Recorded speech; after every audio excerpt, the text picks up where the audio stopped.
Well, it might sound crazy, but despite all the economic problems caused by COVID-19, business startups are actually booming right now. And joining us to explain how many people are finding success amidst the pandemic is author and entrepreneur Stephen Gerard. Stephen, so glad to have you with us today. Thanks for having me. Glad to be here. Of course. So, how are people succeeding amidst the pandemic right now?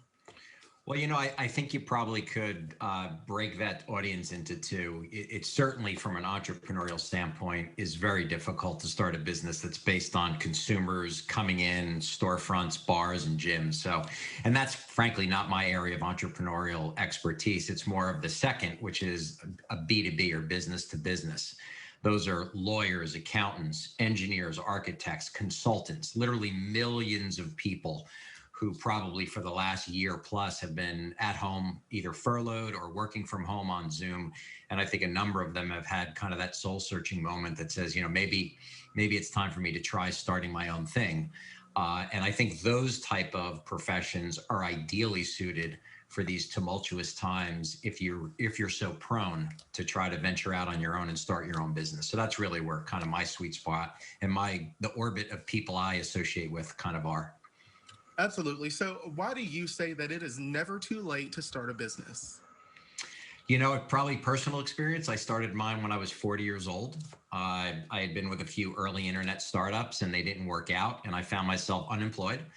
And I said, I can either start interviewing for other jobs, senior level jobs in large Fortune 500 companies, or maybe this is my chance to start on my own. So I did some soul searching and thought about the things that I like to do, the things that I might be good at, and went out and did it. So I think it's never too late, even earlier or later in your career. It's never too late to venture out on your own. You just got to be pretty thought out about it, obviously, and pretty planned, and then just give it a go.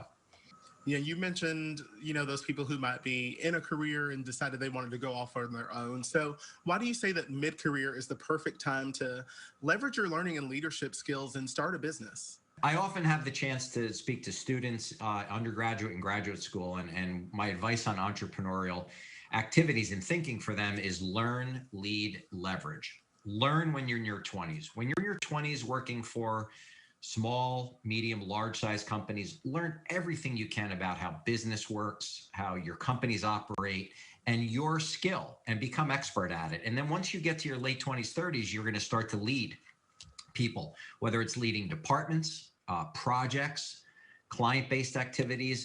Leadership is a skill that takes some time to get used to and really understand. And then when you've learned and led, leverage the both of those to start a business doing something you love. So I think that's kind of the progression. It isn't as literal as every decade in your career. Some people move a lot quicker and they've learned a heck of a lot by the time they're in their mid-20s, and then they start leading. And by the time I'm making up a number, 32, they're ready to start their own business. But I think those are precursors to having a better chance of success in a business. Yeah, definitely some great advice, Stephen. In your book, as we mentioned, you're an author. You talk about failing forward. What does that mean to fail forward?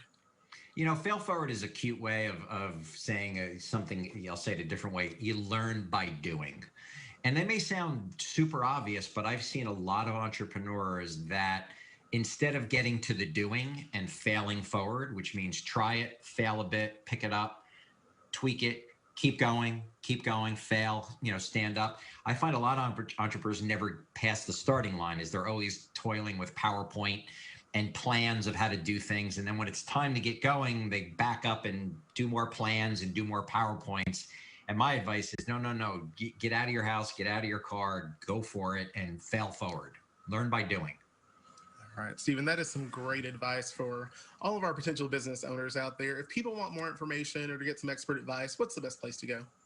My website is stephenegerard.com. It's got everything there. So feel free to bounce off of it. I also kept a diary of my first year. That's a free download. So you can go there and see the diary I kept every week and, tried to muddle through my first year. I bet that's definitely an interesting read. Stephen, thank you for joining us today. Okay. Thank you, Justin. And of course, we're going to get all this for you at home over on our website, livingeasttennessee.com.